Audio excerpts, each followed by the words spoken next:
Sahabat setia Gowor yang dikasih Tuhan, Shalom. Hari ini adalah Selasa 17 Desember 2024. Hari ini kita memasuki novena Natal hari yang kedua. Mari kita siapkan hati kita dan kita mau berdoa dalam nama Bapa, Putra, dan Roh Kudus. Amin.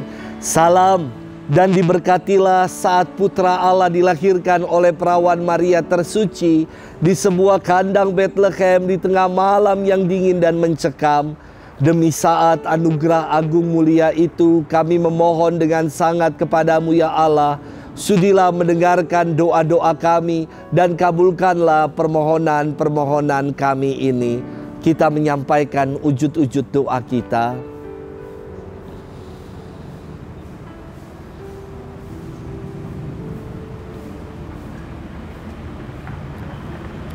Kami mohon dengan perantaraan Yesus Kristus dan bundanya yang tersuci. Amin.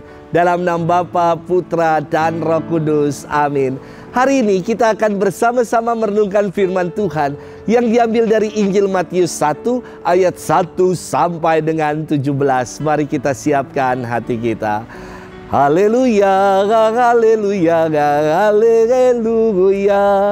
Oh Tuhan yang maha bijaksana, semuanya kau atur dengan lembut dan perkasa. Datanglah dan bimbinglah langkah kami. Haleluya, haleluya, haleluya. Tuhan bersamamu dan bersama rohmu. Inilah Injil suci menurut Matius, dimuliakanlah Tuhan. Inilah silsilah Yesus Kristus, anak Daud, anak Abraham. Abraham memperanakan Ishak, Ishak memperanakan Yakub, Yakub memperanakan Yehuda dan saudara-saudaranya.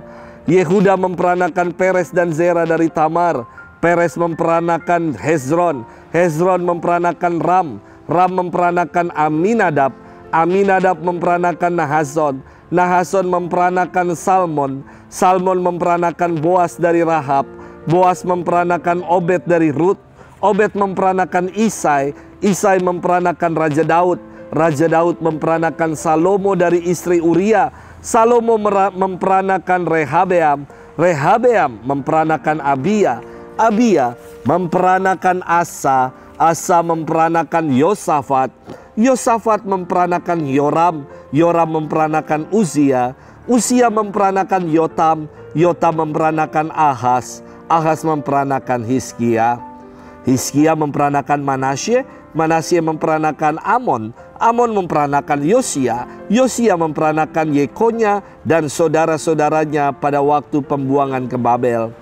Sesudah pembuangan ke Babel, Yekonya memperanakan Sealtiel, Sealtiel memperanakan Zerubabel, Zerubabel memperanakan Abihud, Abihud memperanakan Elyakim, Elyakim memperanakan Azor, Azor memperanakan Zadok, Zadok memperanakan Akim, Akim memperanakan Elihud, Elihud memperanakan Eleazar, Eleazar memperanakan Matan, Matan memperanakan Yakub, Yakub memperanakan Yusuf suami Maria yang melahirkan Yesus yang disebut Kristus.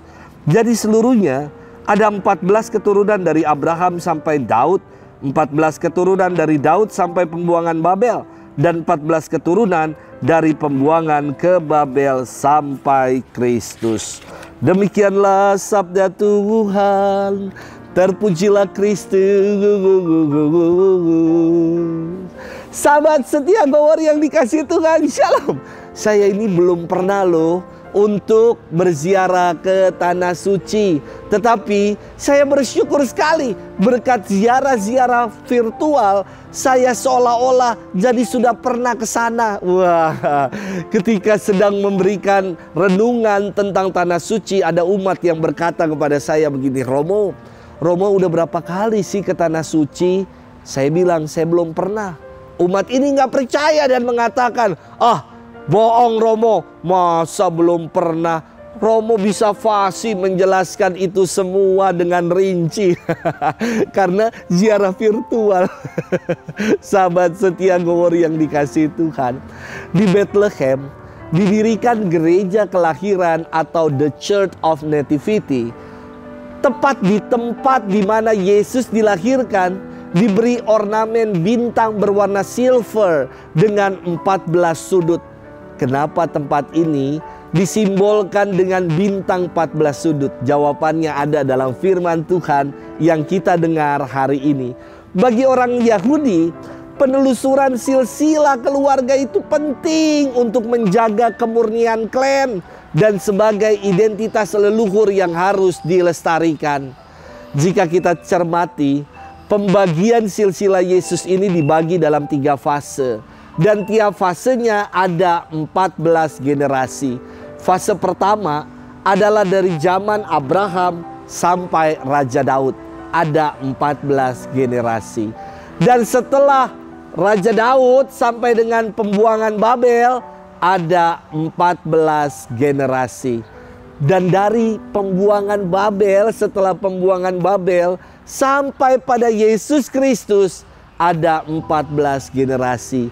Jadi totalnya ada 42 generasi, 14 dikali 3. Namun saya hitung berulang-ulang loh dari yang tadi dibacakan. Memperanakan ini, memperanakan itu, memperanakan ini, memperanakan itu. Total hanya ada 41 generasi saja. Apakah ini penginjil Matius ini salah hitung? Padahal dirinya pemungut cukai, seharusnya jago berhitung. Ternyata ada yang diselipkan, disembunyikan oleh penginjil Matius supaya kita cermat menemukannya. Fase 3, yakni dari pembuangan Babel sampai pada lahirnya Kristus Sang Mesias, hanya tertulis 13 generasi saja. Mengapa? Karena Matius sengaja tidak memasukkan nama Bunda Maria dalam daftar urutan generasi Yahudi yang sungguh sangat patriarkal. Padahal Maria adalah keturunan Daud. Maka tidak heran Yesus disebut juga sebagai keturunan Daud. Sahabat setia Gowor yang dikasihi Tuhan, sejak awal dalam Injilnya Matius membuka silsilah Yesus Kristus dengan sebutan, inilah silsilah Yesus Kristus, anak Daud, anak Abraham. Silsilah penting. Dan Injil Matius telah menjadi jembatan dari perjanjian lama masuk dalam perjanjian baru. Gelar anak Daud dan gelar anak Abraham menunjuk bahwa Yesus adalah yang dijanjikan Allah. Bukan hanya bagi Israel, tetapi bagi semua bangsa. Sebagaimana Bapa Abraham adalah bapa para bangsa. Maka mari kita sambut datangnya Sang Mesias dengan penuh sukacita. Dan kita diajak untuk berbagi sukacita itu di dalam kehidupan. Sudahkah kita buat itu? Selamat bermenung. Tuhan memberkati kita selalu. Dalam nama Bapa dan Putra dan Roh Kudus. Amin.